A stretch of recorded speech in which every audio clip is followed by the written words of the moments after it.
ಆದಿಯಾಗಿ ರಾಹುಲ್ ಗಾಂಧಿವರೆಗೂ ಸಹ ಕೇಂದ್ರದಲ್ಲಿ ಭಾರತೀಯ ಜನತಾ ಪಾರ್ಟಿ ನರೇಂದ್ರ ಮೋದಿಜಿಯವರು ಮತ್ತೊಮ್ಮೆ ದೇಶದ ಪ್ರಧಾನಮಂತ್ರಿ ಆದರೆ ಸಂವಿಧಾನವನ್ನು ಬದಲಾವಣೆ ಮಾಡ್ತಾರೆ. ಹಾಗಾಗಿ ಕೇಂದ್ರದಲ್ಲಿ ಬಿಜೆಪಿ ಅಧಿಕಾರಕ್ಕೆ ಬರಬಾರದು ಅಂತೇಳಿ ಸಾಕಷ್ಟು ಅಪಪ್ರಚಾರಗಳು ನಡೀತಾ ಇತ್ತು. ನಾವು ಕೂಡ ಈ ನಾಡಿನ ದೇಶದ ಜನರಿಗೆ ತಿಳಿಸ್ತಕ್ಕಂಥ ಪ್ರಯತ್ನವನ್ನು ಕೂಡ ಮಾಡಿದ್ವಿ. ಸ್ವಾತಂತ್ರ್ಯ ಬಂದ ನಂತರದಲ್ಲಿ ಸಂವಿಧಾನಕ್ಕೆ ಅತಿ ಹೆಚ್ಚು ಬದಲಾವಣೆ ಮಾಡಿರ್ತಕ್ಕಂಥ ಅಪಕೀರ್ತಿ ಯಾರಿಗೆ ಸಲ್ತದೆ ಅಂತ ಹೇಳಿದ್ರೆ ಈ ದೇಶನ ಆಳಿರ್ತಕ್ಕಂಥ ಕಾಂಗ್ರೆಸ್ ಪಕ್ಷದವರಿಗೆ ಸಲ್ತದೆ ಅನ್ನೋ ಮಾತನ್ನು ಹೇಳಿದ್ವಿ. ಈಗ ಮತ್ತೊಮ್ಮೆ ಉಪಮುಖ್ಯಮಂತ್ರಿಗಳು ಡಿ ಕೆ ಶಿವಕುಮಾರ್ ಅವರ ಹೇಳಿಕೆಯಿಂದ ಇವರ ಬಂಡವಾಳ ಬಯಲಾಗಿದೆ. ಕಾಂಗ್ರೆಸ್ ಪಕ್ಷದ ಬಂಡವಾಳ ಇವತ್ತು ಬಯಲಾಗಿದೆ. ಅಲ್ಪಸಂಖ್ಯಾತನ ಓಲೈಕೆ ಮಾಡ್ತಕ್ಕಂಥ ನಿಟ್ಟಿನಲ್ಲಿ ಸಂವಿಧಾನವನ್ನು ಕೂಡ ನಾವು ಬದಲಾವಣೆ ಮಾಡ್ತೇವೆ ಅನ್ನುವ ಹೇಳಿಕೆ ಇವತ್ತು ಡಿ ಕೆ ಶಿವಕುಮಾರ್ ಅವರು ಏನು ಹೇಳಿದ್ದಾರೆ, ಇವರ ಮನಸ್ಥಿತಿ ಏನು,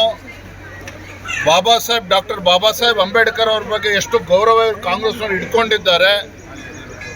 ಯಾಕೆಂದರೆ ಬಾಬಾ ಸಾಹೇಬ್ ಅಂಬೇಡ್ಕರ್ ಅವರು ಸ್ಪಷ್ಟವಾಗಿ ಹೇಳಿದ್ದಾರೆ ಮತ್ತು ಸಂವಿಧಾನದಲ್ಲಿ ಉಲ್ಲೇಖ ಆಗಿದೆ, ಧರ್ಮ ಆಧಾರಿತ ಮೀಸಲಾತಿಯನ್ನು ನೀಡಬಾರ್ದು ಅನ್ನೋ ವಿಚಾರವನ್ನು. ಇಷ್ಟಿದ್ರೂ ಸಹ ಇವತ್ತು ಡಿ ಕೆ ಶಿವಕುಮಾರ್ ಅವರು, ಸಿದ್ದರಾಮಯ್ಯನವರು ಮುಸಲ್ಮಾನರಿಗೆ ಸಂತೃಪ್ತಿ ಪಡಿಸ್ತಕ್ಕಂಥ ನಿಟ್ಟಿನಲ್ಲಿ ಸಂವಿಧಾನ ಬದಲಾವಣೆ ಮಾಡ್ತೇವೆ ಅನ್ನುವ ಹೇಳಿಕೆ ಇದೆಯಲ್ಲ, ಇದು ಪ್ರಜಾಪ್ರಭುತ್ವ ವಿರೋಧಿ, ಸಂವಿಧಾನ ವಿರೋಧಿ ಹೇಳಿಕೆಯನ್ನು ಡಿ ಕೆ ಶಿವಕುಮಾರ್ ಅವರು ಕಾಂಗ್ರೆಸ್ ಅವರು ನೀಡಿದ್ದಾರೆ.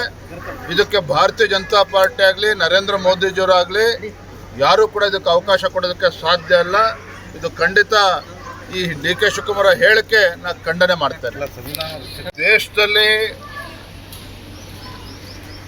ಮುಸಲ್ಮಾನರನ್ನ ವೋಟ್ ಬ್ಯಾಂಕ್ ಆಗಿ ಮಾಡಿಕೊಂಡು ಈ ರಾಜ್ಯದ ಈ ದೇಶದ ಶೋಷಿತ ಪೀಡಿತ ಸಮುದಾಯಗಳನ್ನು ಮತ ಬ್ಯಾಂಕ್ ಆಗಿ ಪರಿವರ್ತನೆ ಮಾಡಿಕೊಂಡು ಅವ್ರನ್ನ ಮತಗಳನ್ನು ದುರುಪಯೋಗ ಪಡಿಸ್ಕೊಂಡಿರ್ತಕ್ಕಂಥವ್ರು ಕಾಂಗ್ರೆಸ್ನವರು.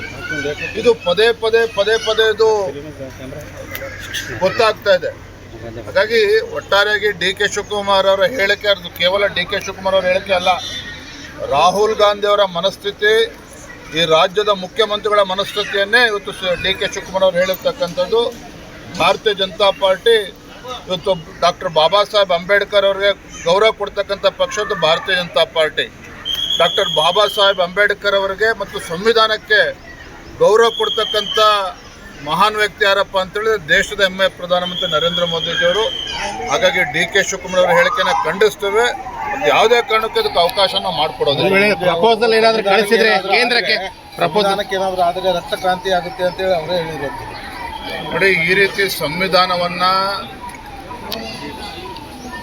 ತಮ್ಮ ಚಟಕ್ಕೋಸ್ಕರ ಸಂವಿಧಾನವನ್ನು ಕೂಡ ಬದಲಾವಣೆ ಮಾಡ್ತೇವೆ, ಮುಸಲ್ಮಾನರ ಓಲೈಕೆಗೆ ಸಂವಿಧಾನವನ್ನು ಬದಲಾವಣೆ ಮಾಡ್ತೇವೆ ಅನ್ನುವ ಹೇಳಿಕೆ ಇದೆಯಲ್ಲ, ಇದು ಅಸಾಧ್ಯ. ಇದು ಯಾಕೆಂತೇಳಿದ್ರೆ ದೇಶದತ್ತು ನರೇಂದ್ರ ಮೋದಿಜಿಯವರು ದೇಶದ ಪ್ರಧಾನಮಂತ್ರಿಯವರು.